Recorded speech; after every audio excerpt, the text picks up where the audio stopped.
Hello and welcome. My name is Alan, and today we are back for another episode on the U.S. Constitution.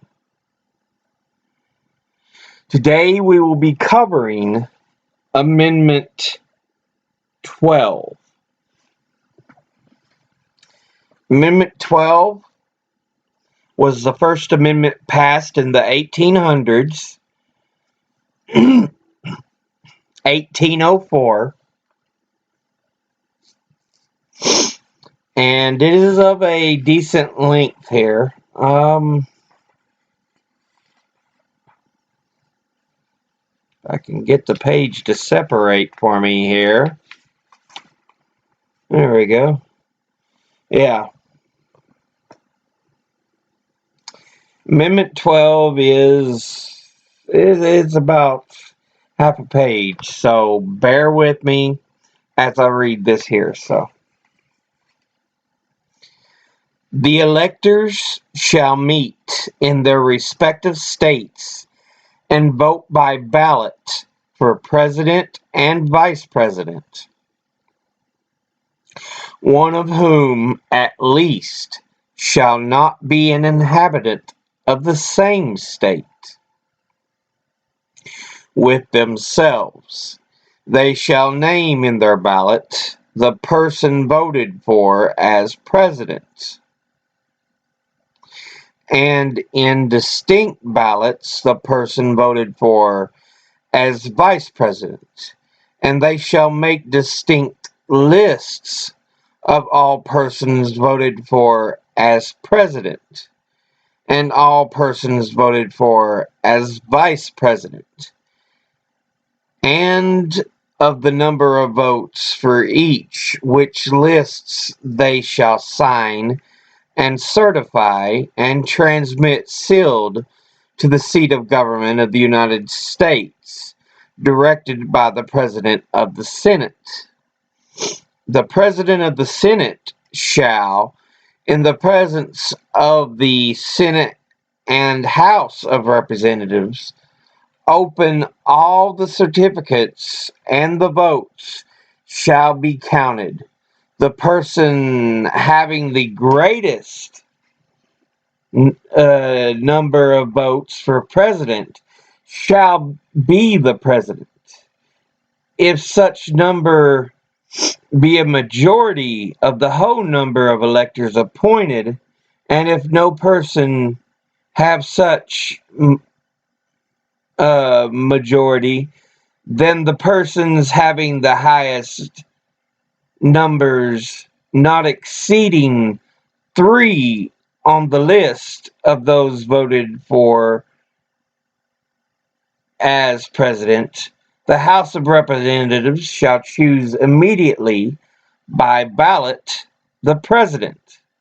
But in choosing the president, the votes shall be taken by states. The representation from each state having one vote.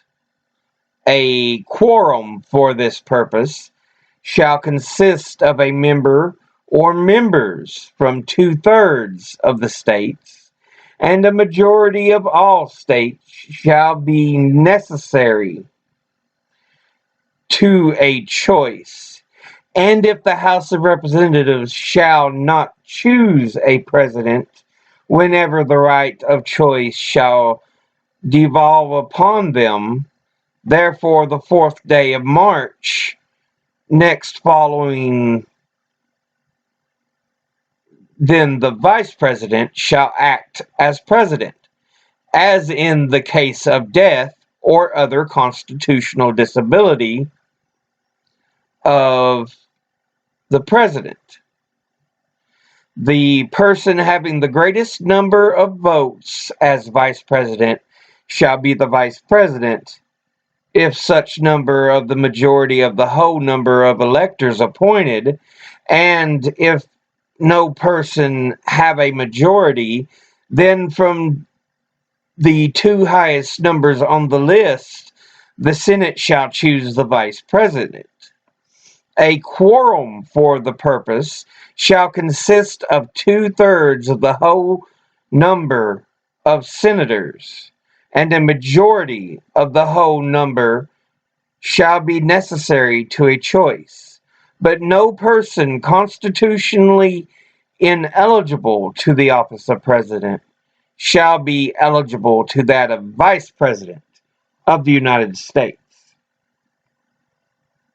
So that has been a long amendment to read.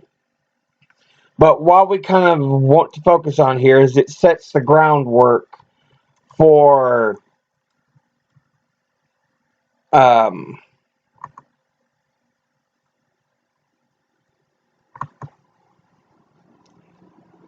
it sets the groundwork for how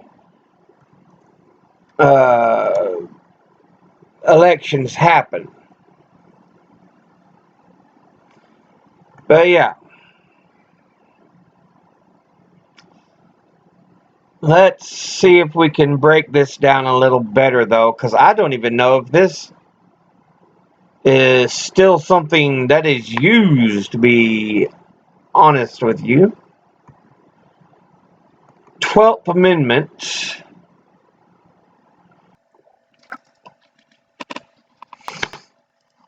12th Amendment was put into place to replace the procedure in Article 2, Section 1, Clause 3 of the Constitution, by which the Electoral College originally functioned. So let's go back and look at, what was it, Article 2, Section 1, Section 1, Clause 3, which reads, "The Congress may determine the time of choosing the electors and the day on which they shall give their votes, which day shall be the same throughout the United States." So apparently there was some conflict there. No distinction made between the electoral votes for president and vice presidents. So they wanted to list it as those receiving the second most votes be elected vice president, which we no longer do that. We have a running mate. In cases where the individual won a voted majority of the electors, as well in cases where multiple individuals won votes from a majority of electors but tied each other for the most votes, the House of Representatives. So, on the electors' ballots, where they have all these candidates voted for, and, it's listing them differently, basically ranked choice voting by the electors,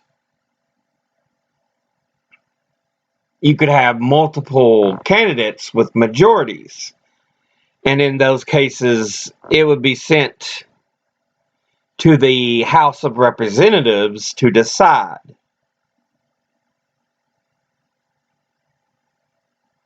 And the Senate to decide the vice president. Of course, again, we no longer have to worry about the Senate deciding because the vice president is a running mate now instead of him being voted. In fact, the first 4 presidential elections happened under the old rules. But because so many presidents and vice presidents were originally political opponents of each other, legislatures had to amend the presidential election process, requiring each member of the Electoral College to cast one electoral vote for president and one electoral vote for vice president. So it was an attempt to try to keep them from countermanding each other. Like I said, I know we choose running mates now, so we no longer vote for president. So a lot of that amendment is not even really needed anymore. But yeah, let's see. So that kind of the whole idea of the 12th Amendment is to basically set up how the Electoral College will function. But there's even been changes now. When did we adopt running mates? Let's go to Smithsonian Mag to take a look here. When did the vice presidency stop going to second place? That don't have the answer. It's just citing the 12th Amendment. Let's see. When did we start using running mates is what I want to know. No, it still talks about the 18th Amendment. Or the 12th Amendment, sorry. Okay, so apparently it's still voted upon. It's just that the candidate, presidential candidate, chooses their preferred choice, announces it. To announce his or her choice running mate before the national convention, which, because of the extensive primary and caucus system, is becoming increasingly irrelevant. So apparently it had its roots in this Amendment 12, and that's where the whole idea comes from. That's kind of a review of Amendment 12 of the U.S. Constitution. I'll have the links in the description below the video. As always, educate thyself. Think, read, study, learn. Someone tries to tell you something you have trouble believing, ask them to cite their sources. I'll see you all in the next video. Until then, later.